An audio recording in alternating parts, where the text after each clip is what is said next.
Welcome back. In this video, I'm going to show you how you can upload a PDF to Google Docs and turn it into an editable file. So let's get started. First, open Google Chrome and type in Google Drive. Once you're on the Google Drive homepage, look on the left side of the screen and click on the New button. From the menu that opens, select File Upload. Now a window will pop up that allows you to browse your computer.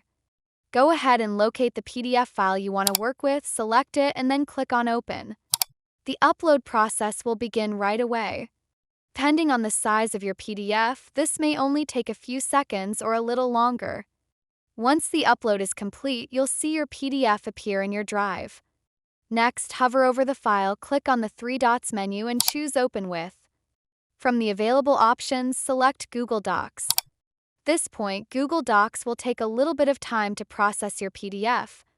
What it's doing is converting the file into an editable document.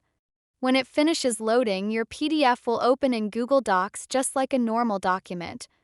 Now you can edit the text, change the formatting, or make any updates you need. And that's all there is to it. If this tutorial was helpful, don't forget to hit the like button and subscribe to the channel for more step-by-step guides.